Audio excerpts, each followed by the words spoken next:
Hello! కానమోకు కథావచనం మోహనవచనం పరిజ్ఞాన హితభాండం. శ్రోతలకు ఆహ్వానం. నమస్కారం. చదవదగునెవరు రాసిన తదుపరి చదివిన వెంటనే మరువక పలువురికి వినిపింపబూనిన అది ఏ పరిజ్ఞాన హితభాండమౌపో మహిళ మోహనవచనమై విరాజిల్లు. పరిజ్ఞాన హితభాండం లక్ష్యం ప్రతివారీ సమాచార హక్కు. ఆస్ఫూర్తితోనే ఇప్పుడు ట్రంప్ రెండవ గెలుపుతో వాణిజ్య యుద్ధాలే అంటూ ఇఫ్టు ప్రసాద్ వ్రాసిన ఈ అంశాన్ని మీ కానమోకు కథావచనం శ్రోతలకు మీ కానమోకు స్వరంలో వినిపిస్తాను, వినండి. ట్రంప్ రెండవ గెలుపుతో వాణిజ్య యుద్ధాలే. వ్యాకరణం బోధిస్తూ మా తెలుగు టీచర్ రావణుణ్ణి శ్రీరాముడు చంపాడు అని ఉదహరించిన వాక్యం ట్రంప్ ఎన్నిక సందర్భంగా గుర్తొస్తుంది. రాముడు కర్త, రావణుడు కర్మ, చంపాడు క్రియ. ఈ వ్యాకరణ విశేషాన్ని అమెరికా అధ్యక్ష ఎన్నిక ఫలితాల ప్రచార సరళికి వర్తింపజేస్తే ట్రంప్ కర్త అవుతాడు. అయితే అది సత్యం మాత్రం కాదు. ట్రంప్ అనూహ్యమైన విజయం సాధించాడు. ప్రత్యర్థి డెమోక్రటిక్ పార్టీ ఓట్ బ్యాంకుని సైతం కొల్లగొట్టాడు. ఏ స్త్రీలు, మైనారిటీలకు, వలస కార్మికులకు, నాన్ వైట్ జాతులకు వ్యతిరేకమో వాటి ఓట్లు సైతం కొల్లగొట్టి విజేతగా నిలిచాడు అని పబ్లిసిటీ జరుగుతుంది. పై లెక్కన డొనాల్డ్ ట్రంప్ కర్త, కమలా హ్యారిస్ కర్మ, ఓటమి క్రియ. మరో ప్రచార సరళి చూద్దాం. అనూహ్య ఆధిక్యతతో ట్రంప్ గెలిపించబడ్డాడు. ప్రత్యర్థి పార్టీ ఓట్లు సైతం బదిలీ చేయబడ్డాయి. ఆటుపోట్లకి గురైన ట్రంప్ని నిలబెట్టి విజేతగా మార్చింది. ఏ వర్గాలకు వ్యతిరేకంగా దూషణలకు ట్రంప్ని ప్రేరేపించిందో అదే వర్గాల ఓట్లు వేయించింది. ఈ ప్రకారం ట్రంప్ కర్మగా మారతాడు, ఓటమి క్రియే. ఇది కర్తలేని రావణుడు చచ్చన్ వంటి వాక్యం. నిజానికి ట్రంప్ సాధించిన విజయం కాదు ఇది, ట్రంప్కి చేకూర్చబడ్డ విజయం. ఈ రెండవ ప్రచార సరళిలో కర్త అదృశ్య శక్తిగా ఉంటుంది. అదే అమెరికా పెట్టుబడి. పైగా టీ పార్టీ ఉద్యమంగా మొదలై మన అమెరికాని మళ్ళీ గొప్ప రాజ్యం చేద్దాం అనే ఉద్యమాన్ని తెర వెనుక నుండి నడిపిస్తున్న పెట్టుబడిలోని ఓ కొత్త శిబిరం. అమెరికా అధ్యక్షునిగా ట్రంప్ రెండవసారి ఎన్నిక వర్తమాన ప్రపంచాన్ని తీవ్ర కుదుపునకు గురి చేసింది. ట్రంప్ మొదటి ప్రభుత్వ పాలన బాధిత సమూహాలుగా మారిన శ్రేణులు కూడా రెండోసారి ట్రంప్ గెలుపునకు సాయం చేయడం విస్మయం కలిగించేదే. ఇది అమెరికాతో పాటు ప్రపంచవ్యాప్తంగా ట్రంప్ వ్యతిరేక రాజకీయ శక్తుల దృష్టిలో సైతం అనూహ్య ఫలితమే. అయితే ఆ గెలుపు 78 ఏండ్ల ట్రంప్ వ్యక్తిగత ఘన విజయంగా సాగే ప్రచార సరళి వాస్తవ విరుద్ధమైనది. ట్రంప్ వ్యక్తి కాదు, ట్రంప్ పార్టీ స్వతంత్ర రాజకీయ సంస్థ కాదు. ఆయన పార్టీ అమెరికా పెట్టుబడికి ప్రాతినిధ్యం వహిస్తుంది. అది చేపట్టిన వ్యూహం, ఎత్తుగడలకు దక్కిన విజయం. అది ఒక వ్యక్తికి అంటగట్టడం సరికాదు. వ్యక్తిగతంగా సమర్థుడైనా వ్యక్తిగత విజయం కాదు. ట్రంప్ని పోటీలో నిలబెట్టి గెలిపించిన పెట్టుబడిదారీ వర్గం సాధించిన విజయం ఇది. అమెరికా రాజ్య వ్యవస్థ ద్విముఖ స్వభావం గలది. బయటకు కనపడే రాజ్యం ఓపెన్ స్టేట్, వెనుక చీకటి రాజ్యం డీప్ స్టేట్ ఉన్నాయి. సాధారణంగా అమెరికా ప్రభుత్వ విధానం రెండు పార్టీల మధ్య వైరుధ్యాలతో కూడింది. ఆ వివాదం ఓపెన్ స్టేట్కే పరిమితం. కానీ బాహ్య వివాదాలకి అతీతంగా డీప్ స్టేట్ గాఢ ఐక్యతని ప్రదర్శిస్తుంది. ఆఫ్ఘనిస్తాన్, ఇరాక్ దురాక్రమణల నుండి ఇరాన్, సిరియా, క్యూబా, ఉత్తర కొరియాతో కయ్యం దాకా ఐక్యత ప్రదర్శించింది. ఆ డీప్ స్టేట్లోనూ విభజన వస్తుండటం నేటి కొత్త మాట. దాని రాజకీయ ప్రతిబింబమే ట్రంప్. దేశాల మధ్య సరిహద్దుల్ని చెరిపి సుంకాల్ని రద్దు చేసి ప్రపంచాన్ని ఓ కుగ్రామంగా మార్చిన ప్రపంచీకరణతో మరింత బలపడగలనని అమెరికా పెట్టుబడిదారీ వర్గం 1990 దశకంలో అంచనా వేసింది. తనకు కలిసొచ్చిన అంతర్జాతీయ పరిస్థితిని సద్వినియోగం చేసుకుంది. సోవియట్ యూనియన్ పతనాన్ని అవకాశంగా ఎంచుకొని సరిహద్దులు లేని కొత్త ప్రపంచ వ్యవస్థ, న్యూ వరల్డ్ ఆర్డర్, దాని స్థాపనకు పూనుకున్నది. అదే ప్రపంచీకరణ ప్రక్రియ. అందులో భాగమే ప్రపంచ వాణిజ్య సంస్థ WTO, వరల్డ్ ట్రేడ్ ఆర్గనైజేషన్. తమ ఆర్థిక సామ్రాజ్య విస్తరణ కోసం, రాజకీయ సామ్రాజ్య పటిష్టత కోసం, తుదకు సైనిక సామ్రాజ్యాధిపత్యం కోసం, అంటే ఏకధ్రువ ప్రపంచ వ్యవస్థ స్థాపనకై నాటి అమెరికా పెట్టుబడిదారీ వర్గం నడుం కట్టింది.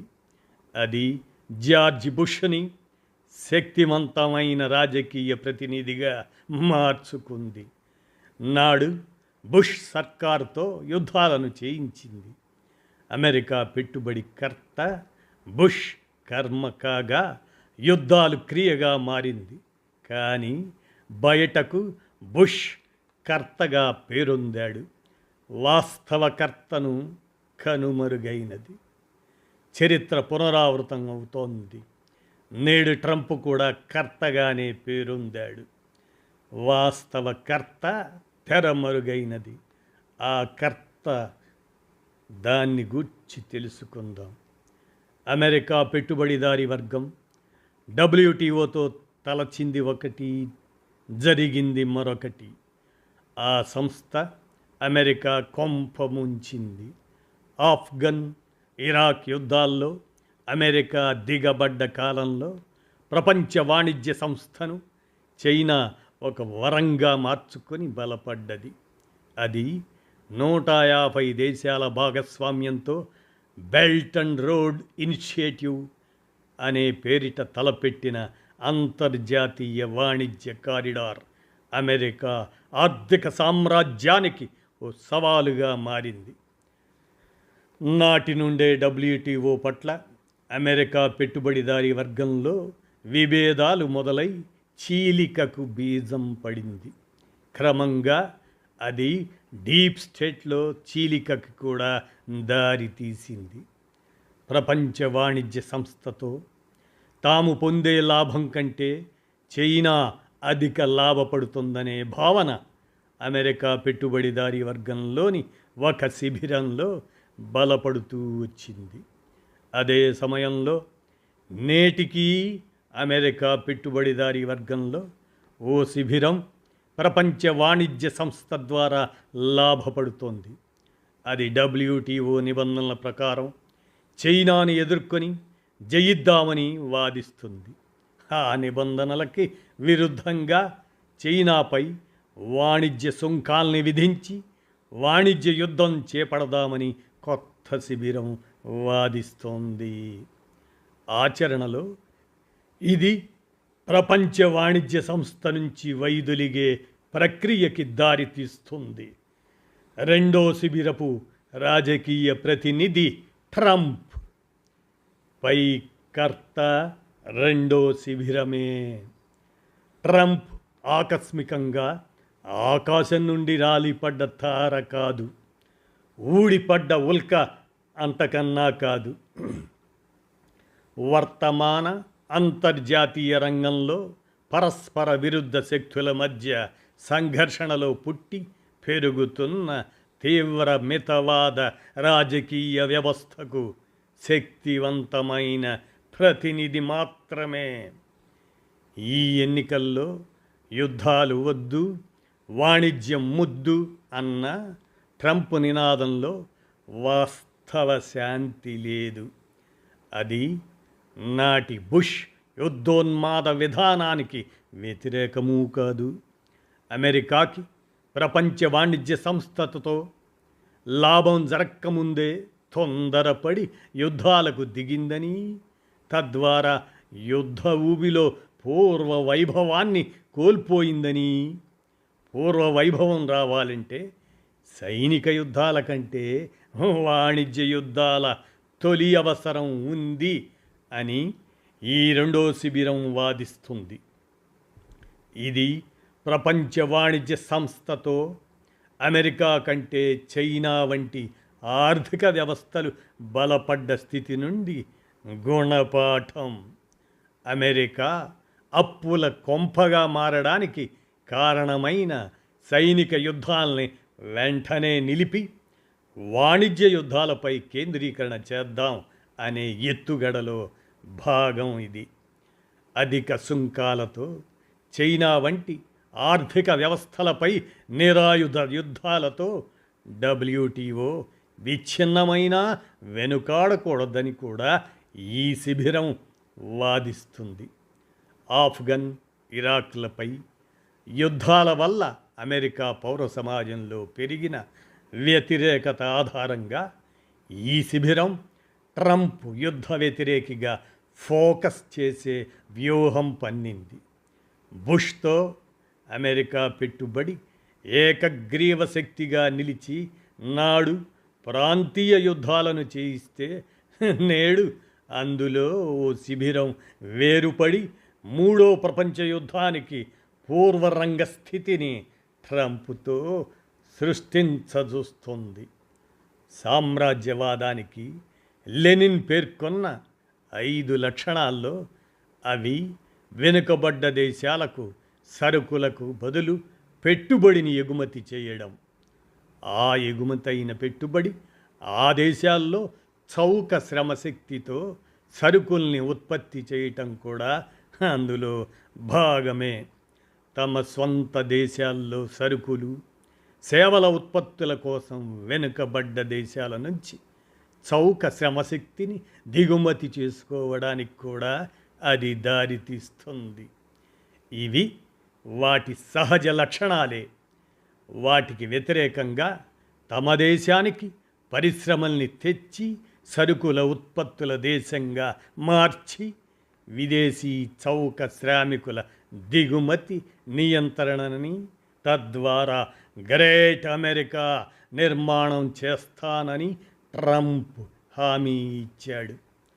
రోజుకు $5-6 జీతం గల దేశాల నుంచి గంటకి $10-20 జీతాలు గల అమెరికాకి తెస్తాను అనడం ఆచరణలో కాలచక్రాన్ని అడ్డుకోవడమే. అదో భ్రమ. తాత్కాలికంగా విదేశీ సరుకుల్ని దిగుమతి కాకుండా అధిక సుంకాల ద్వారా అడ్డుకోవచ్చు. అదే సమయంలో అధిక జీతాల స్వదేశీ కార్మికులతో పనిచేయించే ప్రయత్నానికి అమెరికా పెట్టుబడిదారీ వర్గం నుండే తిరుగుబాటు రావచ్చు. పైగా ఎక్కువ ఉత్పాదక ఖర్చులతో ఉత్పత్తి చేసిన సరుకుల్ని కొనే స్తోమత లేని స్వదేశీ ప్రజా వ్యతిరేకత వెల్లువగా మారవచ్చు. ఇలా ట్రంప్ సర్కారు సామ్రాజ్యవాద ఆర్థిక నియమాలకు వ్యతిరేకంగా కాలప్రవాహ దిశను మార్చజూస్తే వాటి చక్రాల కింద నలిగిపోక తప్పదు.